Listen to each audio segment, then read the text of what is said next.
Manger, c'est une affaire collective, c'est une affaire sociale, ce n'est pas un acte purement individuel. Or, les disciplines qui se sont intéressées à l'alimentation jusqu'à présent, et en particulier la nutrition finalement, qui s'est un petit peu approprié l'acte alimentaire, elles ont fait comme si c'était des organismes individuels qui s'alimentaient, qui avaient des préférences, qui faisaient des choix, etc. Disons, la théorie dominante en économie, c'est quand même une théorie qui fait de manger un acte de consommation comme un autre. C'est même, d'après Samuelson, c'est la miche de pain qui est le bien privé par excellence. C'est-à-dire que c'est fongible, c'est un objet de consommation très ordinaire et très privé. Et finalement, ce qui saute aux yeux quand on est dans les sciences humaines, ce qui est absolument évident, c'est précisément ça, c'est qu'on ne mange pas seul, on n'est pas des individus sans attache, et quand on mange, c'est toujours dans un contexte, et dans un contexte soit de partage, soit de compétition, soit de solidarité, etc.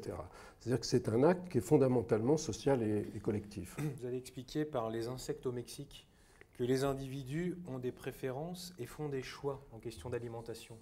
Dans notre monde occidental développé, on s'adresse à tous et à chacun, surtout à chacun, et on fait de cette affaire une décision, un choix individuel. Mais j'étais au Mexique récemment, où il y a d'autres contextes, mais enfin, et on nous a emmenés dans un restaurant, dans le quartier de San Andrés, où on sert des gusanos. Les gusanos, c'est des œufs de fourmis. Les gusanos, c'est des larves qui vivent dans la racine du maguey, le grand cactus mexicain. Et si on mange des gusanos dans la région dont ce restaurant sert les spécialités, ce n'est pas le fruit d'une collection de décisions individuelles, délibérées, etc. On ne sait pas comment ça a commencé, il y a eu au début une tentative, mais enfin, c'est parce que dans les représentations collectives de cette culture, dans les façons de penser le monde, entre ce qui est de la nourriture et ce qui n'est pas de la nourriture, il se trouve que les larves sont de la nourriture. Tandis que chez nous, ce n'est pas de la nourriture. L'exemple, c'est les cafards. C'est pourquoi on ne mange pas de cafards. Mon collègue et ami Paul Rosine, psychologue social de grande réputation aux États-Unis, à Philadelphie, a demandé à des gens pourquoi. Si un cafard tombait dans leur jus d'orange, si on enlevait le cafard, est-ce qu'ils boiraient le jus d'orange? Ils ont dit non. Ah bon, d'accord. Si on jetait le jus d'orange, si on mettait du jus d'orange, est-ce qu'ils boiraient? Il y en a encore qui ne boivent pas. Si on lave le verre, etc. Bon, il y a une sorte de contamination par quelque chose qui est considéré comme répugnant. Et quand on demande aux gens pourquoi ils n'en mangent pas, ils disent parce qu'il y a des microbes, c'est sale, etc. Alors on dit très bien, on va stériliser le cafard. Ça ne rend pas plus comestible. Donc, dit Rosine, ce qui est source de dégoût, c'est la cafardité du cafard.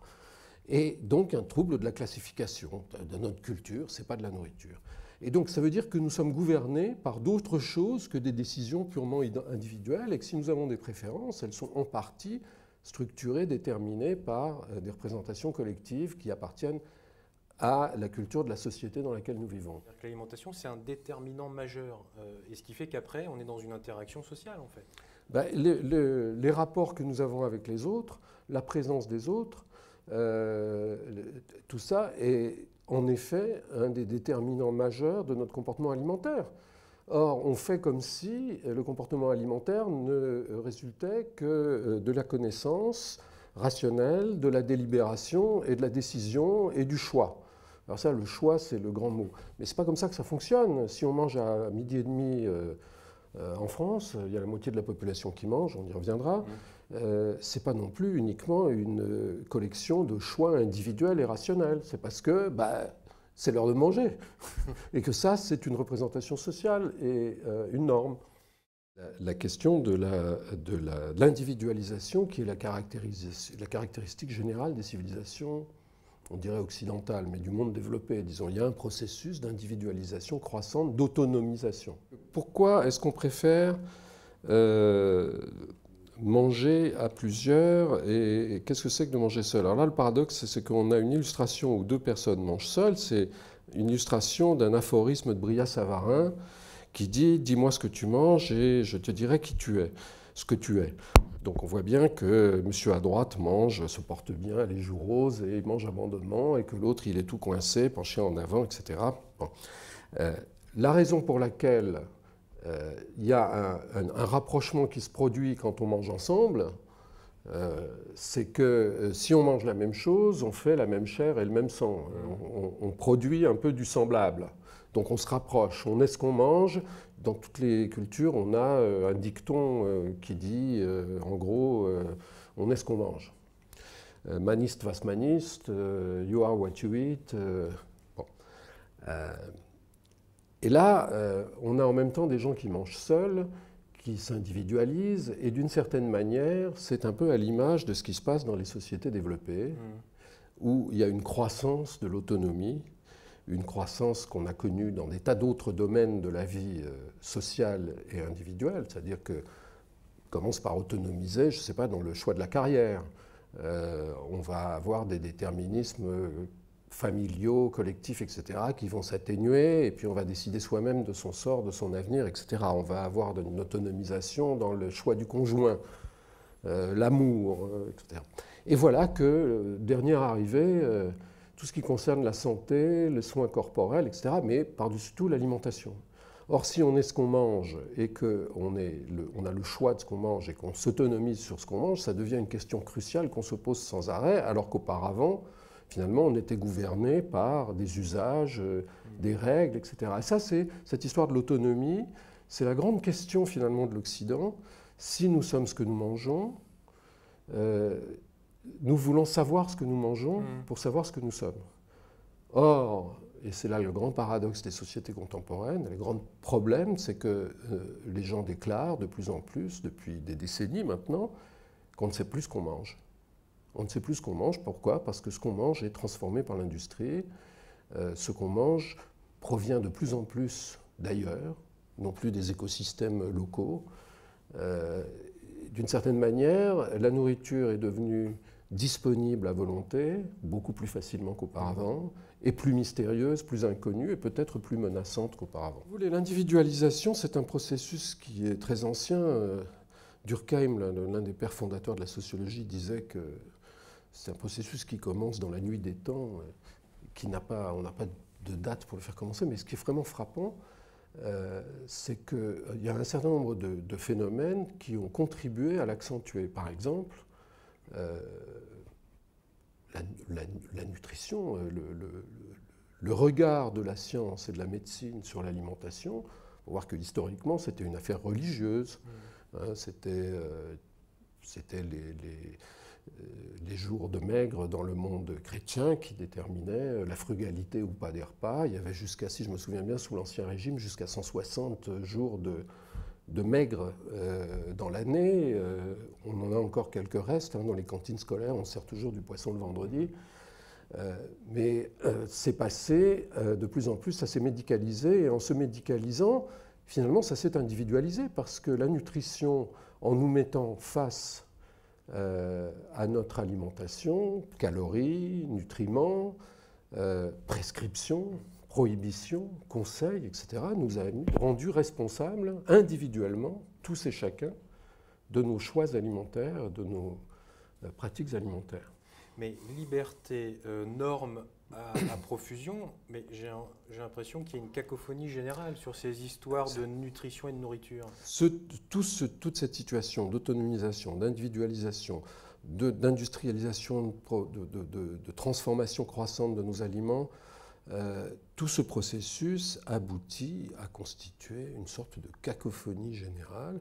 C'est-à-dire que d'un côté, vous avez des produits qui sortent d'on ne sait où, hein, vous interrogez les consommateurs, on ne sait pas qui les a faits, des multinationales obscures, qu'est-ce qu'il y a dedans, qu'est-ce qu'on nous cache, etc. Ça sort d'une boîte noire. Il y a une boîte noire comme ça. Et de l'autre, il y a toutes sortes d'avis, de mise en garde, une cacophonie. Et dans cette cacophonie, finalement, comment on fait pour s'en sortir? Il y a certaines personnes qui choisissent des stratégies différentes. Alors, il y a des gens qui restent attachés aux façons de faire, aux usages confirmés, et qui donc s'en tiennent à ça. Et il y a une partie de plus en plus importante de la population qui est à la recherche finalement d'une manière de se réapproprier cette alimentation dans la cacophonie générale. On a organisé il y a 2 ans et demi, 3 ans, un colloque qui s'appelait Les alimentations particulières, et on a publié le bouquin, les actes du colloque, précisément en se posant cette problématique-là, c'est-à-dire qu'est-ce que ça veut dire tous ces sans ni, c'est-à-dire des alimentations sans ceci, sans cela, ni ceci, ni cela, etc. Vous enlevez quelque chose, ou bien vous restreignez quelque chose dans l'alimentation. Comment l'envisager, non pas régime par régime ou substance par substance, mais quel sens est-ce que ça peut avoir? Donc on a fait ça de façon interdisciplinaire, et on a considéré aussi bien, je ne sais pas, tel régime sans gluten, sans ceci ni ou cela. Et ce qui est vraiment frappant, si vous voulez, c'est que le sens profond, d'une certaine manière, de toutes ces pratiques, c'est quand même justement de se réapproprier son alimentation. D'une certaine manière, c'est bien illustré par le tennisman Djokovic, qui gagne Wimbledon et qui explique que c'est grâce au fait qu'il est passé sur les conseils de son coach à une alimentation sans gluten. Et évidemment, cet énoncé, il le vend à des marques ou à une marque en particulier. Donc ça s'étale en 4x3 sur les murs de nos villes. A new life, une nouvelle vie. Je reprends en main ma vie, mon corps, ma santé. Je redonne un sens à mon alimentation. Mais le problème vient finalement, fondamentalement, de ce processus d'individualisation. Le contraste est entre cette image qui est de la période de la guerre par le grand illustrateur américain Rockwell. Et ça participe à la propagande de guerre, etc. Donc c'est la fête familiale par excellence aux États-Unis. Ça vaut la peine de se battre pour ça, se libérer du besoin, disons en gros comme ça. Et on met la dinde sur la table, tout le monde a l'air content, c'est la grande communion familiale. Et puis 60 ou 70 ans plus tard, vous avez cette image qui est une table vide au centre, pas de dinde, et des bulles au-dessus de la tête des personnages. Il y en a un qui est macrobiote, l'autre qui est végan, l'autre qui est végétarien, l'autre qui mange sans sel, celui qui est lactose intolérant, etc. etc. Et donc, c'est le dernier Thanksgiving, le titre. C'est pourquoi est-ce que c'est le dernier Thanksgiving? Parce qu'on ne peut pas se mettre d'accord sur le menu. Ça devient une négociation. Et ça devient une négociation. Et c'est un peu ça qui m'avait inspiré dans l'idée de faire un colloque sur les alimentations particulières, c'est que c'est la manifestation presque caricaturale, finalement, de ce processus d'individualisation. C'est-à-dire que dans toutes les sociétés humaines, quand vous avez un rapport de commensalité, c'est-à-dire partage de la table, et que quelqu'un fournit la nourriture, vous avez une relation d'obligation réciproque qui se met en place. Par exemple, dans l'hospitalité, l'hôte qui reçoit donne l'hospitalité, le gîte, le couvert, et en l'occurrence, ce qui nous intéresse, c'est le couvert, mais l'hôte qui est reçu, en français c'est le même mot, pour celui qui reçoit et celui qui est reçu, l'hôte reçu, l'invité, d'une certaine manière, il donne aussi, il donne de sa personne, parce qu'il donne la garantie qu'il prend un risque en acceptant ce que lui fournit l'hôte. Il accepte de prendre le risque de manger. Et donc, il y a une offense très claire à ne pas accepter. C'est-à-dire, je sais pas, Lévi-Strauss raconte au début de Triste Tropique le frugal dîner qu'il partage avec une famille Nambiquara avec qui il est rentré en contact, quelques araignées venimeuses, chauves-souris, œufs de lézard, etc. Donc il ne va pas rejeter, faire le difficile. C'est même inimaginable du point de vue de l'ethnologue. Et j'ai rencontré, à l'occasion d'un colloque en Australie récemment, c'est ça qui m'avait un peu donné l'idée, une dame, il y avait un dîner des orateurs, et elle choisit des rouleaux de printemps sans gluten. Alors je me dis est-ce qu'il y a du gluten dans les rouleaux de printemps? Enfin, c'est une question secondaire. Et j'entame la conversation. Alors qu'est-ce que vous faites? Je suis ethnologue. Ah bon? très bien. Et vous avez été diagnostiqué avec la maladie cœliaque? Non, non, je n'ai pas été diagnostiqué, mais quand j'adopte ce régime, je me sens mieux, je suis plus en forme, etc. Bon, j'enchaîne, je dis sur le terrain, vous n'avez pas trop de problèmes pour vous en tenir à votre régime. Je dis non, non, non, heureusement, mais le groupe dans lequel je travaille se plie à mes besoins et se met en quatre pour les satisfaire. Et je veux dire, là, il y a un renversement absolument incroyable entre Lévi-Strauss et cet ethnologue, parce que, je veux dire, on imagine mal le premier arriver chez les Nambikwara et leur dire, écoutez, personnellement, je mange comme ci et comme ça, donc s'il vous plaît... Bon. Donc il y a quelque chose, l'expression d'une affirmation des droits de l'individu qui remettent en cause des relations de réciprocité qui sont anthropologiquement quand même assez universelles. Et ça, il me semble que c'est une marque très importante.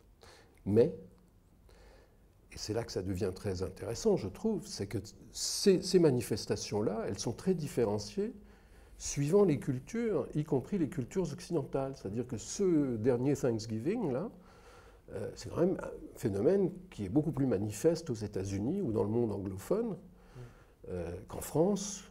En Italie, je vois quand même qu'il y a une sorte de présence quand même croissante de ça. Enfin, disons que c'est beaucoup plus difficile en France de s'affirmer d'une obédience quelconque comme ça, et on peut se demander pourquoi. Et Claude Fischler, pourquoi? c'est ce que nous avons fait. Nous avions comparé déjà auparavant 6 pays, enfin des échantillons de population dans 6 pays, sur leur rapport à l'alimentation, leur conception, pas sur leur comportement réel, mais sur leur façon de penser l'alimentation et les rapports à la santé. Et déjà, nous avions été frappés par ça. C'est-à-dire qu'il y avait 5 pays européens et les États-Unis. Donc la France, l'Italie, Grande-Bretagne, Suisse, Allemagne et les États-Unis. Et déjà, on avait vu qu'il y avait une polarisation extrême entre les deux extrêmes, c'était la France et les États-Unis. Les États-Unis, c'était l'individualisation la plus totale. C'est-à-dire que quand on leur demandait qu'est-ce que c'est pour vous bien manger, ils disaient c'est faire attention. D'abord, ils répondaient qu'en termes de nutrition, pas trop de ceci ou de cela, etc. Si je fais attention à ce que je mange, si je maîtrise mon alimentation, je peux vivre très longtemps en très bonne santé. Les Français répondaient dans des termes différents, commençaient par faire des énoncés en termes de nutrition, pas trop de ceci, pas trop de cela, manger varié, équilibré, ça c'est le grand mot. Et puis, quand on faisait l'analyse lexicale, vous savez, quand on a des questions ouvertes, on passe ça à une moulinette informatique, analyse lexicale, et on voit apparaître des espèces de clusters de groupes sémantiques comme ça. Et il y avait un groupe, une classe de sémantique qui apparaissait en premier, où il y avait manifestement des préoccupations de santé. Mais dans ce groupe sémantique-là, il y avait toujours le mot plaisir.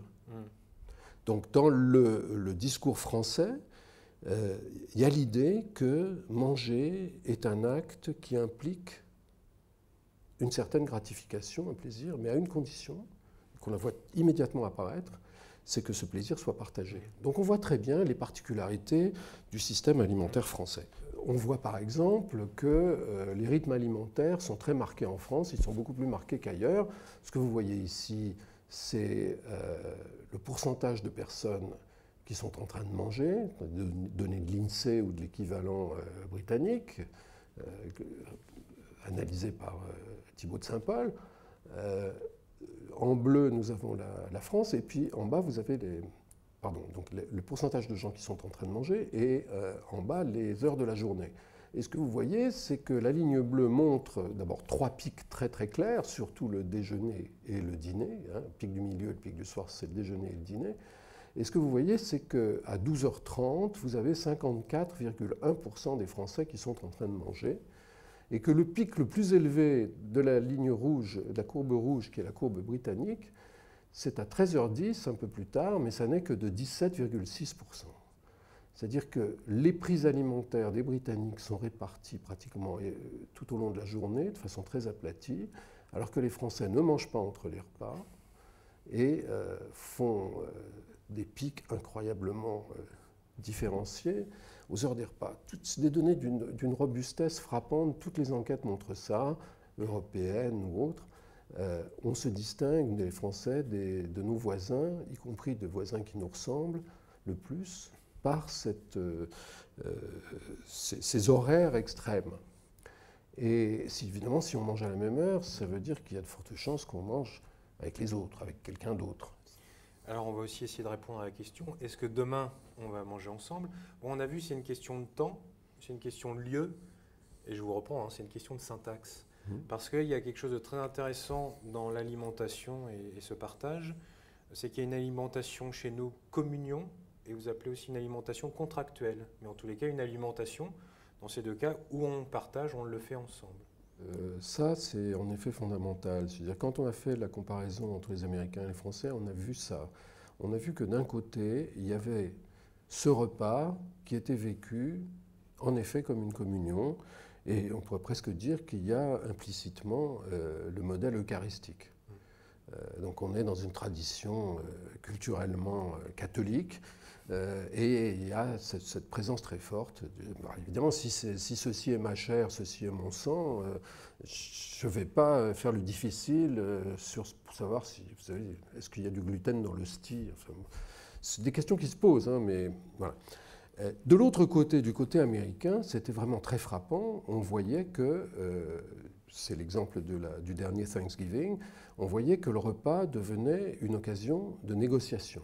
C'est-à-dire qu'il y a des volontés individuelles souveraines qui sont en coprésence et elles doivent s'entendre, s'accorder pour construire un menu. Donc d'un côté, il y a une communion, de l'autre, il y a un contrat. Alors la question, c'est de savoir, est-ce qu'on va rester sur le modèle de la communion? Est-ce qu'on y reste? Est-ce qu'on peut y rester? Est-ce que les pressions de la civilisation moderne permettent qu'on y reste? Ou est-ce qu'on a tendance de plus en plus, par une sorte de glissement des continents culturels, à devenir de plus en plus sur le modèle contractuel? C'est vrai qu'il y a une influence croissante et qu'il y a de plus en plus cette présence de l'exigence individuelle ou de la responsabilité individuelle qui s'impose. Mais il y a une autre dimension qui me frappe, c'est la question de la commodité, c'est-à-dire du temps. Et ce qui me semble, c'est qu'on arrive sur une alimentation de plus en plus à géométrie variable. Et pour finir, je voudrais raconter cette anecdote. Enfin, c'est plus qu'une anecdote, c'est une illustration.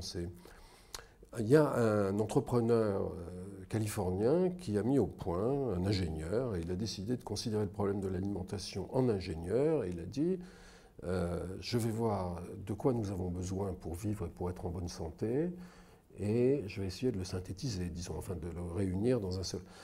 Et il a produit une poudre qu'on dilue dans de l'eau et qui pourvoit, enfin c'est le vieux rêve de la pilule alimentaire, etc., sauf que là c'est un liquide. Bon. Alors vous faites votre cruche pour la journée, ou votre thermos, et vous buvez ça, et vous êtes libéré, dit-il, des courses, des dépenses, parce que ça coûte beaucoup moins cher, du temps, et vous pouvez consacrer votre temps à autre chose qu'à la nourriture, vous pouvez être plus efficace, et il prétend que vous êtes en meilleure santé, même si au début on dit que il y a un petit peu de problème de flatulence. Mais en gros, vous pouvez vivre de ça, lui il prétend vivre de ça depuis 1 an. Alors la personne qui l'interviewe lui dit, mais enfin, est-ce que ça ne va pas vous manquer de faire un bon repas avec des amis au restaurant? Et il répond, I have nothing against recreative eating. Je n'ai rien contre l'alimentation récréative. Et à ce moment-là, on se rend compte qu'il y a l'idée d'une vie à 2 vitesses. Et les gens parlent déjà comme ça, d'une certaine manière. Quand on interroge les Français, les femmes en particulier, elles vous disent volontiers moi, je fais à manger la semaine et mon mari fait la cuisine le week-end. Alors, il y a faire à manger et faire la cuisine. Ce sont déjà, semble-t-il, deux fonctions différentes. Alors, on peut imaginer que les jeunes célibataires, actifs, etc., dont parle l'enquête à laquelle j'ai fait allusion tout à l'heure, ils puissent être consommateurs au moins une partie du temps de ce genre de choses. On peut imaginer qu'il y ait une alimentation à géométrie variable. On peut se demander s'il n'y a pas un marché pour ces produits-là, justement, mais s'il n'y a pas aussi un marché, peut-être même plus que jamais, pour la gastronomie, ou plutôt une sorte de bistronomie qu'on voit déjà se dessiner, c'est-à-dire sans l'apparat, avec moins d'apparat, etc. Donc voilà, moi je pense qu'on mangera encore ensemble demain, mais est-ce que ça sera toujours à tous les repas? C'est ça la question qui se pose.